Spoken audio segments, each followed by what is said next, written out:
Mon invité ce matin dans Les Échos est essayiste et fondateur du cabinet Asterès. Bonjour Nicolas Bouzou. Bonjour. Vous aimez bien le foot? Oui, j'adore.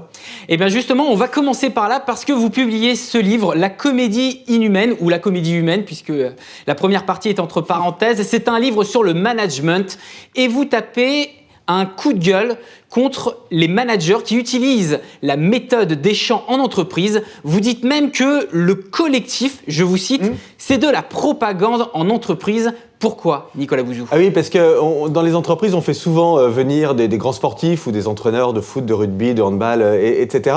Et on essaie d'importer les méthodes managériales du sport à l'entreprise. Mais c'est pas possible. Mais non, mais c'est complètement absurde. Pourquoi c'est complètement absurde. Mais parce que regardez l'équipe de France, vous avez une vingtaine de joueurs, 11 sur le terrain, qui sont tous extrêmement bien payés, qui savent très exactement ce qu'ils ont à faire. Et puis surtout, c'est pas un collectif au sens où on l'entend. D'ailleurs, quand vous écoutez Didier Deschamps, il vous dit, mais moi, j'ai pris des joueurs, j'ai pris des individualités qui ont chacune leurs forces, leurs faiblesses. Et un manager, c'est pas pareil. Je les utilise. Alors un manager, non mais attendez, le management de l'entreprise, c'est complètement différent. Quand vous gérez 500 personnes qui ont des niveaux de salaire extrêmement différents, où il faut donner du sens. Le sens sur un terrain de foot, c'est extrêmement simple. Il faut marquer des buts pour gagner. Donc si vous voulez, c'est assez basique. Dans une entreprise, c'est beaucoup plus compliqué. Ça demande beaucoup plus d'efforts. Et donc je dis aux entreprises, faites venir des sportifs parce que c'est génial, parce que Didier Deschamps, c'est génial de l'écouter. Mais il faut arrêter avec ces analogies qui ne mènent pas à grand-chose. Alors, on va rentrer dans le fond du sujet de ce livre, le management.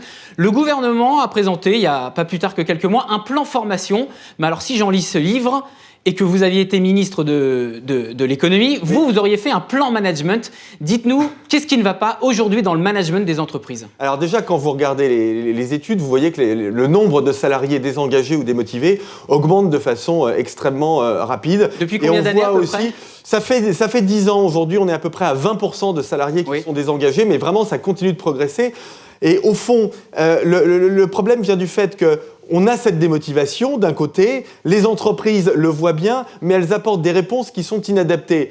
Pour le dire très simplement, les salariés demandent du sens et de l'autonomie.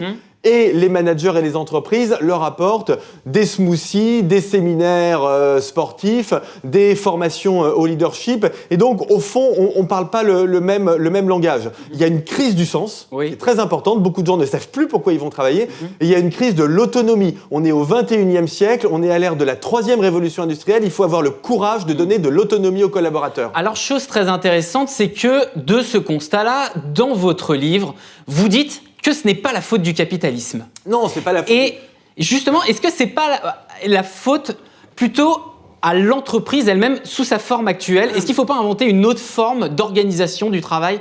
Par exemple, Nicolas Bouzou. Alors, je pense en effet qu'il faut faire évoluer le travail, mais ce qui est en cause, ce n'est ni le capitalisme, ni l'entreprise. D'ailleurs, on voit bien qu'il y a des entreprises qui marchent formidablement bien et qu'à l'inverse, les entreprises qui ont ce mauvais management, ça les pénalise. C'est pas bon pour elles. Donc, il est faux de dire que le capitalisme engendre forcément un mauvais management. Ça, c'est parce que vous êtes libéral. D'autres personnes pourraient vous dire l'inverse, Nicolas Bien sûr, Bouzou. mais c'est le cas par exemple de David Graeber qui a un grand succès avec un livre qui porte un peu sur le même thème dans les pays anglo-saxons. Lui, il est marxiste. Il pense que le problème, c'est le capitalisme et l'entreprise. Mais moi, je pense pas. Je pense que, justement, à l'intérieur d'une entreprise, qui est une structure verticale, c'est une organisation. Je suis contre les thèses de l'entreprise libérée. Je pense qu'il faut assumer l'organisation, la verticalité et même une certaine autorité, mais au bon sens du terme. Autorité, ça vient du latin augere, augmenter. Donc, il faut tirer les collaborateurs vers les hauts et il faut arrêter avec la domination de la peur, la domination de l'infantilisation et la domination, cette recherche-là du bonheur en permanence qui envahit les entreprises. On va revenir sur ce sujet du bonheur, Nicolas Bouzou, mais juste avant, un passage qui est très intéressant, c'est que vous dites il est urgent de repenser le management, justement parce que dans le contexte actuel, il y a la montée de l'intelligence artificielle. Je vous cite, page 18 de votre livre, « À force de satisfaire à des directives, des process, des indicateurs chiffrés, les salariés deviennent comme des robots bas de gamme, ce qui est une hérésie au moment où l'intelligence artificielle progresse à un rythme exponentiel.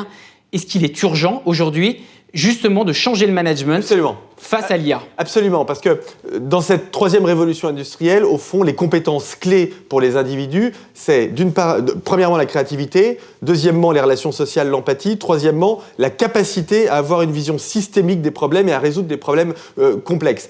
Et aujourd'hui, les entreprises ne valorisent pas suffisamment ça. Quand vous êtes dans une entreprise dans laquelle vous passez votre temps en reporting, en réunion, à subir des PowerPoint de 150 slides, vous ne développez pas ces capacités et ces capacités ne sont pas valorisées. C'est pour ça que la question de l'autonomie est si importante aujourd'hui.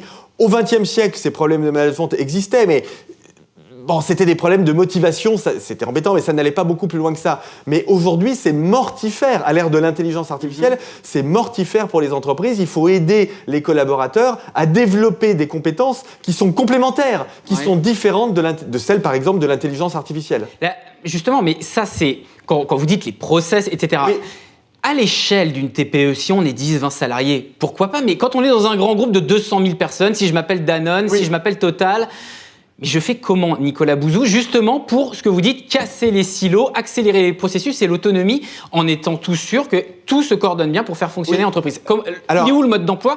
C'est un peu ça la limite qu'on peut adresser à votre livre. Je ne suis pas d'accord. Avec Julia de Funès, ma co-auteure, au lieu d'appeler à une révolution culturelle, parce que ce sont des grands mots et ça marche jamais, nous, on s'est inspiré de la théorie économique dite du nudge, c'est-à-dire qu'on essaie de proposer des choses très concrètes, des petites choses qui vont changer l'organisation de l'entreprise. C'est la fin du livre. Il y a une quinzaine de propositions. Je vais vous donner 3 exemples très rapidement. On divise le nombre de réunions par 2. Il y a 60% des réunions qui servent à rien. Donc on peut diviser le nombre de réunions par 2. Il y aura toujours un petit volant de réunions qui servent à rien pour qu'on se sente chez soi. Interdiction des PowerPoint, comme l'a fait Jeff Bezos chez Amazon. Le PowerPoint, ça empêche de penser correctement. Et puis, introduction du télétravail entre 1 et 2 jours par semaine pour les fonctions auxquelles c'est adapté, parce que le télétravail, c'est forcer l'autonomie. Vous voyez, c'est éloigner géographiquement les collaborateurs de l'entreprise et donc ça oblige à se faire confiance. Alors, il y a beaucoup d'autres propositions qu'on a développées avec Julia. Il y en a une quinzaine.